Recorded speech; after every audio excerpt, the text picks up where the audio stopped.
Ya está con nosotros el director nacional de Desarrollo Social de El Mides, Nicolás Laza. Tenemos varios temas para conversar con él. Es una dirección que tiene, digamos, bajo su ala algunos temas bastante importantes que tienen que ver con las metas de este gobierno en materia, por ejemplo, de abatimiento de la pobreza infantil. Pero ayer también fue el Día Mundial de la Prevención del Suicidio y sobre ese tema seguramente conversaremos con Nicolás, a quien le damos los buenos días. ¿Qué tal, Nicolás? Buen día, muchas gracias por la invitación. Gracias por arrimarte. Capaz que arrancamos por el segundo tema, si te parece. Nicolás, Bueno, ayer te escuchaba hablando después del evento que se realizó en el marco de este Día Mundial de Prevención del Suicidio. Hay que recordar que Uruguay está séptimo a nivel global en materia de suicidios, con 22 suicidios cada 100.000 habitantes. Solo lo superan Lesoto, Eswatini, Guyana, Zimbabue, Surinam e Islas Salomón. Uruguay históricamente ha estado, digamos, en los primeros puestos del ranking de suicidios. Y te escuchaba hablar de que es verdad que se apuesta mucho a la salud mental, ¿no?, a la hora de pensar en cómo abordar este tema. Pero vos hablabas que es un tema mucho más estructural y que tiene que ver incluso con accesos de diferente índole, ¿no? Sobre todo materiales.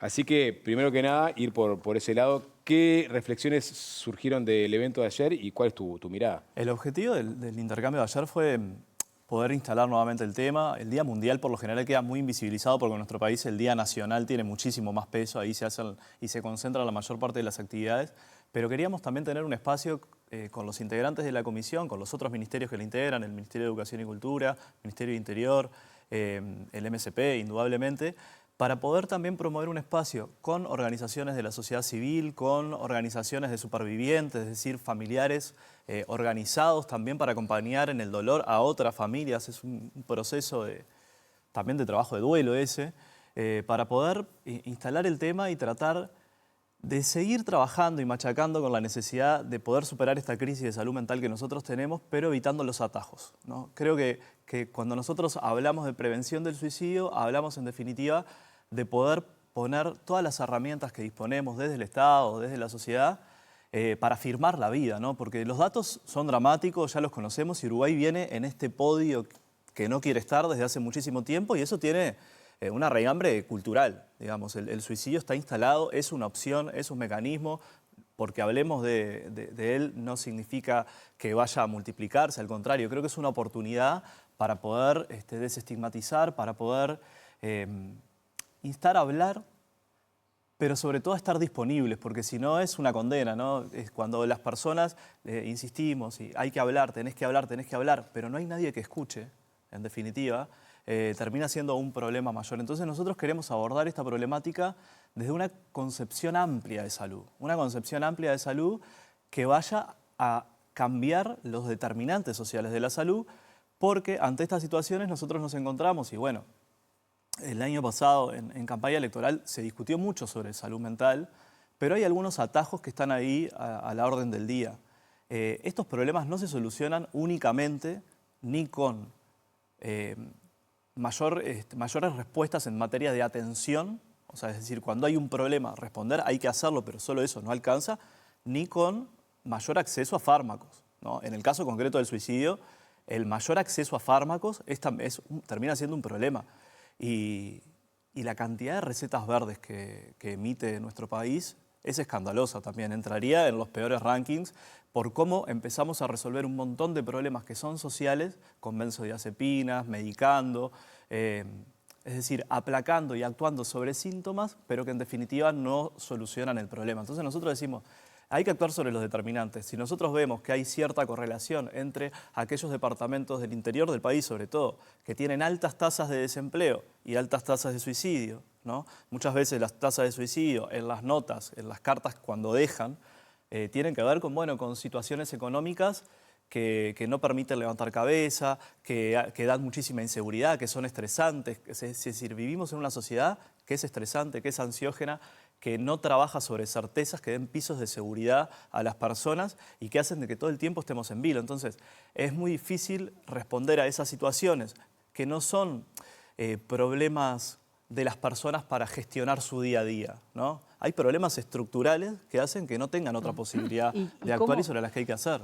¿Y cómo se atiende desde la política pública? Porque, por ejemplo, no es una casualidad que el plan piloto de salud mental del Ministerio de Salud Pública comience en Río Negro, el departamento que tiene los más altos índices de desempleo. Y yo sé, porque así lo explican los especialistas, que las causas son, son múltiples. No es que solo por el desempleo, pero es evidente que hay condiciones sociales y materiales que determinan a las personas y que quizás no se arregle ni con pastillas ni con que vaya una vez por semana al psiquiatra. Claro. Pero, ¿qué se puede hacer al identificar eso? ¿Qué se puede hacer desde la política pública? Creo que Río Negro es un ejemplo bien claro de ese foco. Sí, Río Negro, Rocha, 33 son los 3 departamentos del interior del país que tienen las tasas más altas de suicidio, y por eso mismo no es casualidad que en Río Negro, con la tasa de desempleo que tiene, haya empezado y se haya lanzado y se haya presentado el Plan Nacional de Salud Mental. Creo que ahí lo que tenemos que hacer desde la política pública, y por lo menos nosotros del Ministerio de Desarrollo Social, tenemos una línea muy clara vinculada con el fortalecimiento comunitario, porque aunque para algunos pueda parecer el camino largo, la comunidad salva vidas. Tener respaldo, tener sostén en tu comunidad, no estar solo, no estar sola, salva vidas. Que vos sepas que podés contar con otros, que tengas espacios de circulación, porque nosotros, en nuestra vida cotidiana vemos nuestros espacios de intercambio con los demás muy limitados. Estamos más replegados en nuestros hogares, situaciones de violencia territorial, nos repliegan en nuestros hogares y rompen las redes. Y nosotros, concretamente nosotros de la dirección, trabajamos con Uruguay Crece Contigo, vinculado obviamente a políticas para primera infancia, pero también estamos analizando los cambios en los hogares de nuestro país. Y en los últimos 10 años han habido cambios de las composiciones de los hogares que dan cuenta de una rotura, de una desligazón con los entornos. ¿En qué lo ejemplifico? En los últimos 10 años se triplicaron los hogares monoparentales, porque en realidad son todas jefaturas femeninas, se triplicaron los monoparentales y se redujeron a la mitad los hogares extendidos, esos hogares que en otros momentos del país, estaba una casa y después se construía en el fondo o se integraban, terminaban viviendo varias generaciones en una misma casa, y que vivieran varias generaciones en una misma casa implicaba que los cuidados de los gurises y las gurisas iban a estar garantizados por otros adultos que capaz que no eran los padres. Claro, que siempre hay alguien con quien contar, un Siempre hay tío, alguien un con quien abuelo. contar, porque todos podemos criar, pero ninguno puede criar solo. Eso es un dato de la realidad.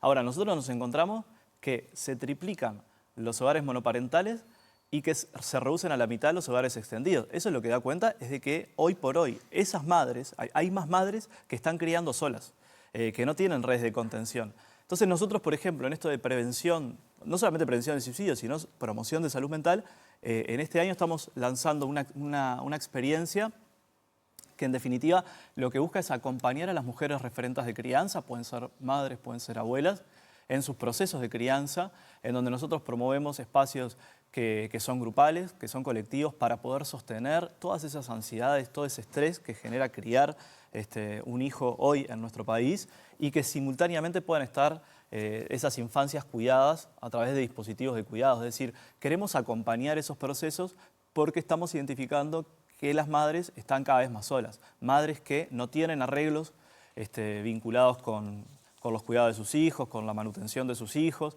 Es decir, hay mucha desprotección sobre la cual nosotros tenemos que actuar, y esto lo enmarcamos en esto. Pueden, digamos, hablabas estás tirando muchos datos que surgen del censo 2023 también, me imagino. Estos datos que referí de la composición de los hogares son de la Encuesta Nacional de Desarrollo Infantil, Nutrición y Salud que hacemos periódicamente en el Ministerio. Porque quería preguntarte cómo haces para cruzar los datos, estos que hablabas vos, del censo 2023, con la focalización y territorialización de las políticas, para no tirar un viandazo, digamos, a medio a ciegas, ¿no? Sí, a ver, nosotros tenemos...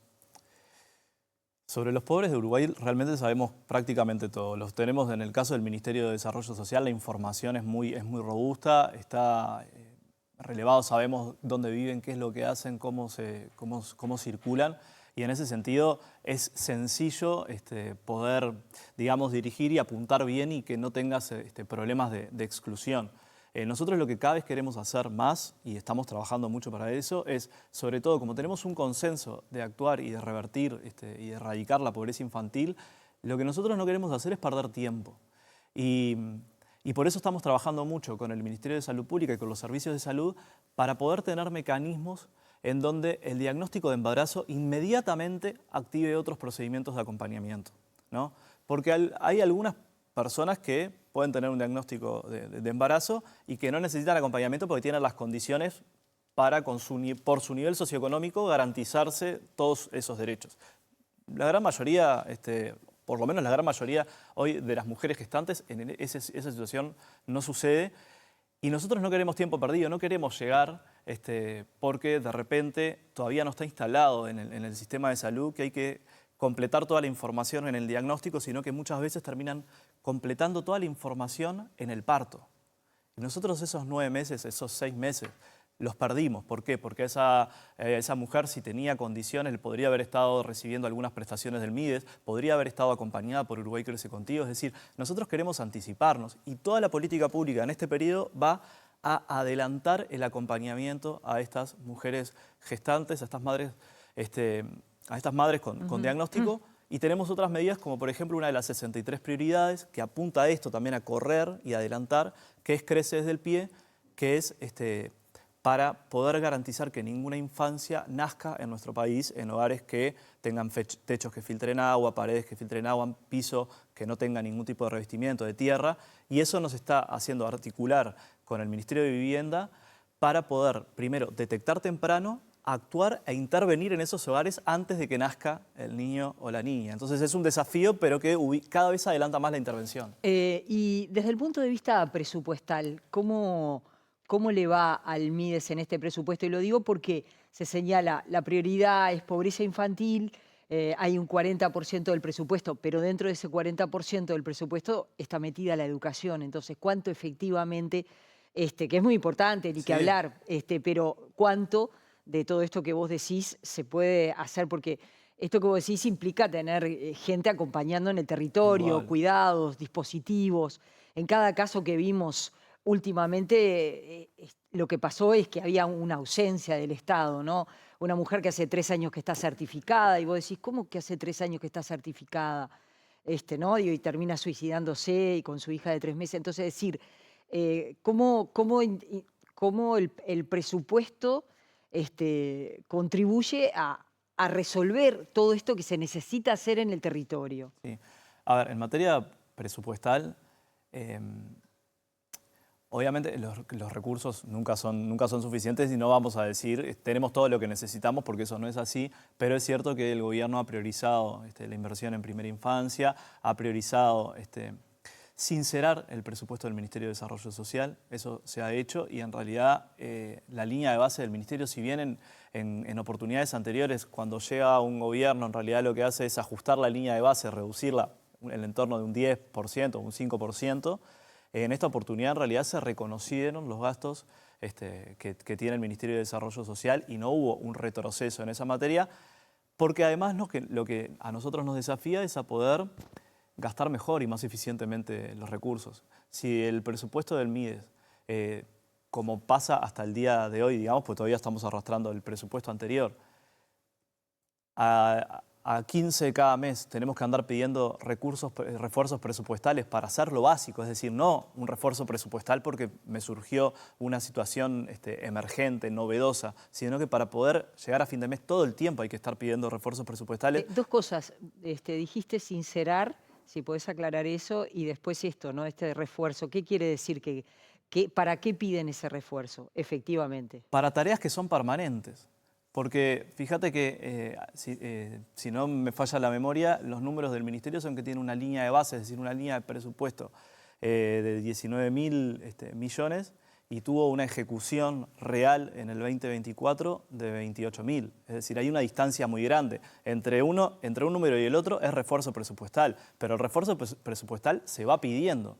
Nosotros lo que vamos a hacer en este periodo, gracias a estas definiciones y a la articulación que hubo, es poder arrancar el año sabiendo que disponemos de ese dinero y se va a poder gastar mejor.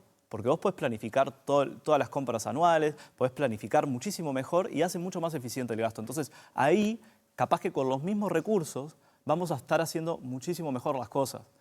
Por integrar el componente de planificación y eficiencia. Entonces, eso para nosotros es muy importante porque tiene que ver con este sinceramiento, tiene que ver con que el presupuesto del Ministerio de Desarrollo Social no se siga reforzando, digamos, porque de forma, eso habla de un problema estructural, digamos, de diseño, ¿no? Entonces creemos que estas medidas que tomó el gobierno, que tomó el Ministerio de Economía, en el sentido de decir, bueno, partamos, incorporemos todos estos refuerzos a la línea de base. Obviamente que esto no fue mecánico, fue con muchísimo diálogo, con un ida y vuelta, esto sí, esto no, pero hoy el Ministerio de Desarrollo Social arranca mucho mejor posicionado para poder ejecutar mejor, y ejecutar mejor también pasa por simplificar las líneas programáticas. Y nosotros estamos trabajando en eso. Durante muchísimo tiempo en Uruguay hemos respondido a problemas sociales con programas sociales. Y hoy tenemos una diversidad de programas que nos está convocando a repensar, a construir sinergias, a eliminar algunos programas eventualmente.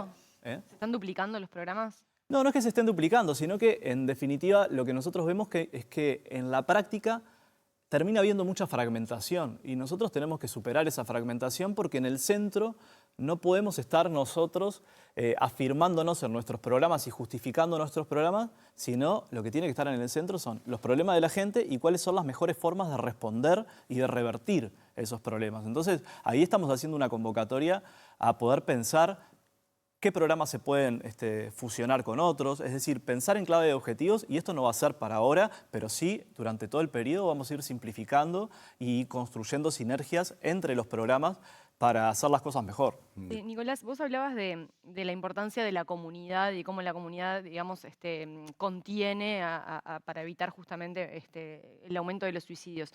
¿De qué manera ese trabajo con la comunidad se implementa en la práctica? O sea, ¿cómo se detecta dónde se necesitan esas redes? ¿Cómo interaccionan? ¿De qué manera se ponen en contacto? Mira, ahí nosotros tenemos una línea de trabajo que es muy importante, que tiene que ver con la gestión territorial del Ministerio. Ahí la directora, concretamente Mercedes Clara, está haciendo un trabajo en construir un nuevo modelo de gestión territorial. Si no me equivoco, en el Ministerio se quisieron hacer 5 modelos, solamente uno llegó hasta el final, digamos, se finalizó. Nosotros queremos ser el segundo que se finalice. Se inició un proceso de trabajo con distintas organizaciones sociales, con todos los departamentos del país, porque el conocimiento del territorio está en el territorio, es decir, no se va a hacer de una oficina central del Ministerio, ni se va a hacer solo con los actores ministeriales, sino que estamos convocados a actuar y articular con otros desde ahí. Entonces, esa línea de trabajo de fortalecimiento pasa por qué tipo de atención nosotros tenemos, qué vamos a hacer con las oficinas territoriales, si solamente van a ser un espacio para recibir demandas o van a ser un espacio en el que empiecen a pasar otras cosas, que se puedan ser parte de la comunidad, que la comunidad pueda hacer cosas en esos espacios, y por eso en este periodo vamos a instalar centros de desarrollo comunitario, que son bases territoriales precisamente en donde van a tener vida comunitaria, en donde otras organizaciones van a poder apelar a ellos, en donde van a ser de uso y de circulación, de fomento y de garantización de derechos. Y ese es un poco el objetivo que nosotros estamos haciendo, planificando ahora la Dirección de Gestión Territorial, está planificando el orden en dónde se van a ir instalando estos centros, que van a ser, en otro momento se les podría haber hecho centros cívicos. No es el objetivo de concentrar todas las oficinas del Estado para responder a demandas, sino de instalar infraestructuras públicas para que, en definitiva, la comunidad pueda circular en barrios que por situaciones de violencia, territorial están muy replegados, y eso está teniendo impactos también en el desarrollo de los niños y de las niñas, y nuestras encuestas y nuestros datos también nos están hablando de eso, ¿no?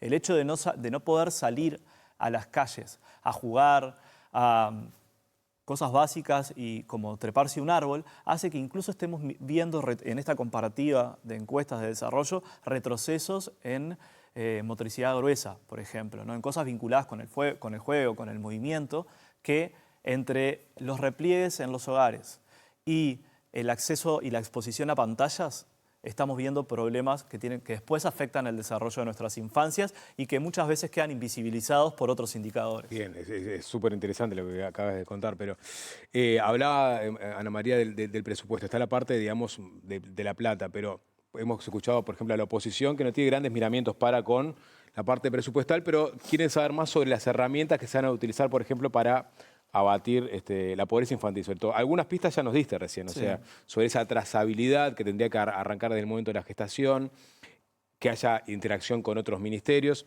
pero ¿qué otros dispositivos, otras herramientas van a aplicar para acelerar esa meta que tienen de bajar considerablemente la pobreza infantil? Tú, por ejemplo, tenés bajo tu ala a Uruguay Crece Contigo, por ejemplo. Yo creo que lo que hay que hacer es unir y hacer confluir los objetivos de todas las propuestas programáticas del Ministerio. Te lo pongo con ejemplos de la Dirección Nacional de Desarrollo Social, que hasta ahora no venía dialogando entre sí. Es decir, tiene 3 áreas. Uruguay Crece Contigo, dirigida a primera infancia, el área de promoción sociolaboral, ahí emprendimientos, cooperativas, ruralidad también. Es decir, hay un conjunto de dispositivos que tienen que ver con las salidas y con la inclusión sociolaboral que están ahí, y el área de promoción sociocultural, dentro del cual está la división socioeducativa. Lo laboral y lo educativo no estaban dialogando con Uruguay Crece Contigo cuando nosotros llegamos a la administración.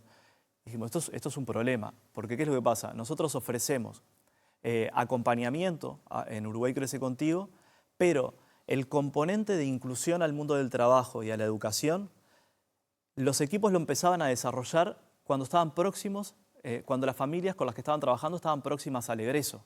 Entonces era un momento en donde no había quien recogiera la posta, digamos, porque estos procesos hay que sostenerlos, ¿no? Entonces nosotros dijimos, no, esto no puede seguir pasando. El componente sociolaboral y componente socioeducativo tiene que integrarse a las intervenciones, digamos, a los acompañamientos del Ministerio desde el día 0. Obviamente que si estamos ante una mujer que está embarazada, que indudablemente no va a empezar a trabajar ahí, pero sí nosotros podemos ir construyendo nuevas capacidades, acreditando saberes, es decir, hay un proceso capaz que no tiene que ver con el trabajo, pero tiene que ver con la educación, para que cuando salga del programa salga muchísimo mejor de cómo entró. Entonces, ahí hay claves en donde nosotros, al consenso que tenemos vinculado con la erradicación de la pobreza infantil, capaz que tenemos que adelantarnos un pasito.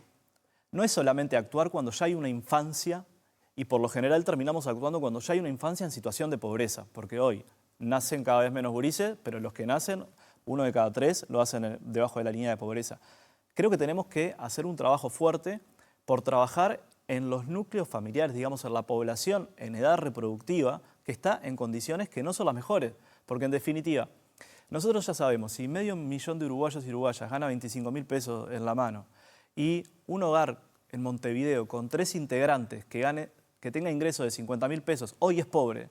Entonces yo no tengo que esperar a que nazca un niño ahí, porque sé que esa familia, esos 2 uruguayos que ganan 25.000 pesos, lo único que le pueden ofrecer a ese gurí o a esa gurisa cuando llegue va a ser pobreza, porque los hogares uruguayos no están preparados para recibir personas que no sean productivas, sean infancias o sean abuelos o abuelas que estén jubilados y que tengan pensiones mínimas. Entonces, creo que tenemos que ir un pasito más atrás en cuáles son las condiciones de nuestros hogares para recibir a las infancias. Porque si no empezamos a activar todos los mecanismos después de que el problema lo llamo a que ya nació un niño y se transformó en pobre y lo hicimos pobre, está en el mundo. Entonces, bueno, porque también después nosotros tenemos datos sobre nuestra natalidad y empezamos a plantear que, bueno, que es un problema. Fuimos hace 2 meses, si no me equivoco, al INE, expuso la proyección de poblaciones. Los datos para 2070 no son alentadores en el sentido de que vamos a tener una sociedad más envejecida, 1 de cada 3 uruguayos y uruguayas va a ser mayor de 65. Eso no es un problema, al contrario, que vivamos más es una buena noticia. Que vivamos más en peores condiciones y que retengamos la vida en el sufrimiento, eso no es una buena noticia y sobre eso tenemos que actuar.